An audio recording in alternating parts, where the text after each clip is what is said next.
Hi, my name's Phil. I like talking about politics, and with Brexit looming, there are very different attitudes to the realities, even amongst those of us who will face up to those realities in the individual home nations of the United Kingdom. I mean, many in England are dismayed at the prospect of what is about to happen, but our brethren did vote for it.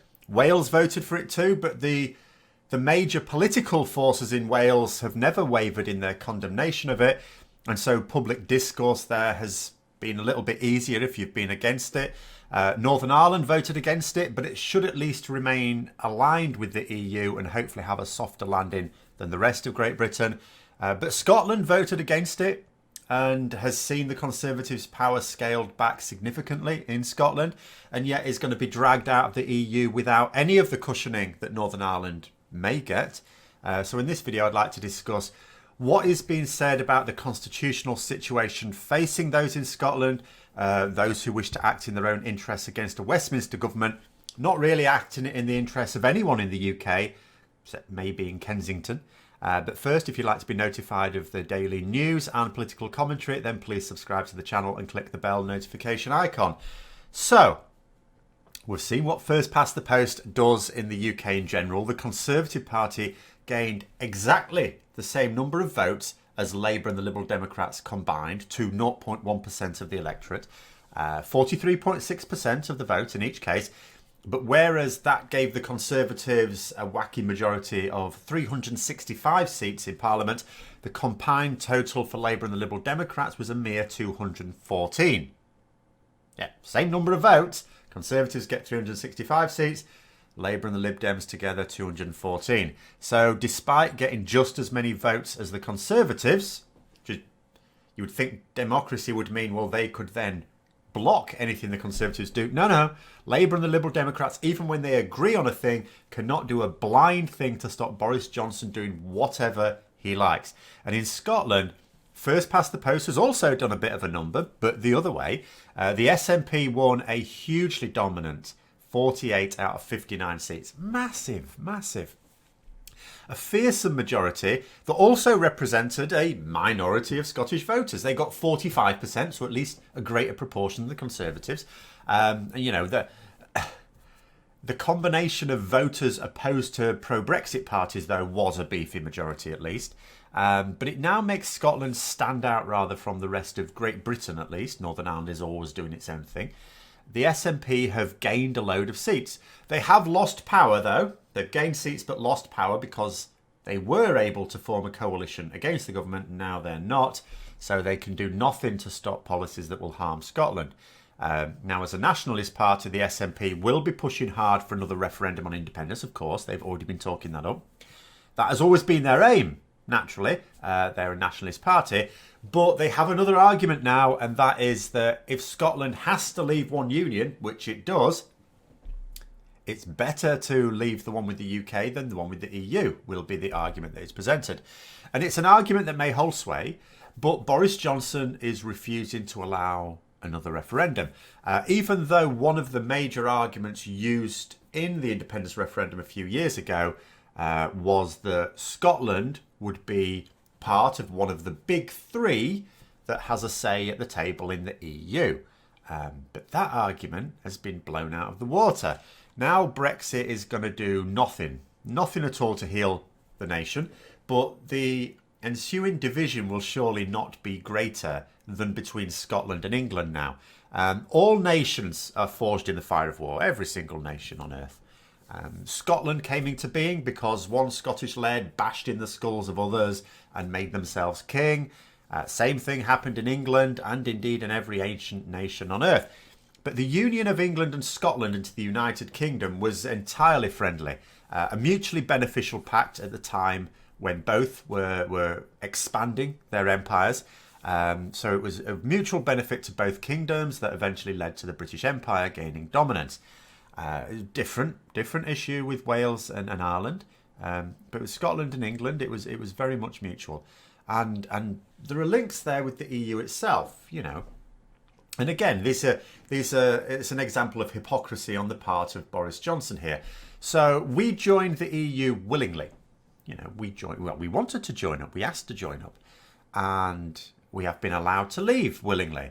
I mean, we're not actually willing to leave, it has to be said. But you get the idea, the EU would do nothing to stop us. So why should Scotland, if she so chose, also not be allowed to leave the union that she entered into willingly, leave willingly as well? Now, don't get me wrong, it's not at all clear that Scotland would vote for independence. I'm British, and I always think of myself as British, never English, ever refer to myself as English. Except, of course, when I have to watch certain sporting events. But even then, I always cheer on Ireland, Wales, Scotland when they're playing other nations as well. And there are many people in Scotland who will have the same attitude. They'll see themselves as British. There are also those who are not sure what the future holds outside of the EU. It's not immediately obvious that they would necessarily be better as an independent nation outside of the UK. May or may not be the case. In addition, there are a lot of people in Scotland who voted for Brexit and still approve of it. A majority voted against Brexit in Scotland, that's clear, and in all parts of Scotland. But it has to be borne in mind it wasn't an overwhelming majority. It was a very significant majority. But there was a huge minority still voted for it. And these are the same sort of people who would surely also vote against independence. But let's go a year or two into the future. Brexit has happened, and Boris Johnson follows through on his insane threats to not extend the transition period. We're outside of the EU without any agreements on trade or travel. Now, this is a nightmare for Scotland, as much as anyone else, an economy that relies on exports. Even Scots can't drink their own whiskey, not all of it anyway, and the oil they have is the wrong type for frying Mars bars. So if at this point there then is a majority in favour of independence, let's say polls are done, and there was a poll done earlier this year that indicated it might have just sneaked into that territory, sort of come down a little bit, and it may go up again. But let's say there's a sort of more definite and consistent indication that majority would vote for independence. Well, actually, there could be a lot of Remainers, or should I say rejoiners at the time, in England, looking enviously at our cousins north of the border, thinking, well, at least you've got a chance of escaping this madness. But then we'd be faced with a scenario where, on the face of it, the people of Scotland are locked into what was a mutually agreeable union against their will. And that wouldn't be at all compatible with British values. And I mean real British values, not the ones the government made me stick on my classroom wall. So, is there going to be a constitutional battle coming?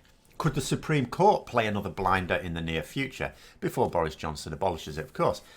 The assumption is that the government in Westminster would have to grant another independence referendum. But that is the assessment of that government in Westminster. It's a constitutional question that has never been put to a court to answer. So we don't actually know. After all, the Scottish Parliament is, through the Scotland Act, is supposed to have, a say in matters pertaining only to Scotland. Now, this could well be one of those. And it could also be seen, like a lot of people are saying, well, there's no way the Supreme Court could say that the Scottish Parliament can issue its own independence referendum. But is that the case? Because they're going to be faced with a scenario, potentially, if this happens and this goes to court, they're going to be potentially faced with a scenario where it may be clear that there is a good chance that Scotland wants independence. Will a constitutional court like the Supreme Court, therefore, ever, in the interests of justice, be able to rule that Scotland cannot have an independence referendum? And again, it'll be a question, it'll be a bit like the prorogation of Parliament, where the Supreme Court did find against the government. It was a scenario that only came up, it only had to go to court because Boris Johnson basically refuses to play fair. It's quite clear that our system is built on the notion that people in government will ultimately play fair. And when they don't, it doesn't necessarily mean they'll get their own way. So it may well be that there's a big legal battle to come. When that will be, I don't know. I think to begin with, it's very likely the SNP will lobby for this, because it will be tidier if Westminster just grants it. But ultimately, I think if they're not getting any headway, And if Brexit is biting in 2021, they may well just wait, just like the Democrats in America waited until a more opportune time to impeach Donald Trump. Maybe the SNP will do the same thing, wait for Brexit to bite. Because even if they did get a referendum right now, doesn't mean they'd win it. Maybe they've got a better chance of winning it in 2021. So maybe they just keep their cards close to the chest at the moment. The other thing to note is that this Saturday, there is going to be a bit of an event in Glasgow. There's going to be a march for independence on Saturday. Now, how large it is may well be an indication of the strength of feeling on the streets as well. Though if you're going to be interested in finding out how it goes, and you're not going to be in Glasgow this weekend, I would advise a check-in on the BBC, because they didn't even report enthusiastically about protests going on in London last year, and all they had to do for those was stick their heads out the windows. So anyway, I hope you found the video interesting. If you did, don't forget to click the like button. If you'd like to support the channel further, then please also click the Patreon link for details. And until next time, I'll see you later.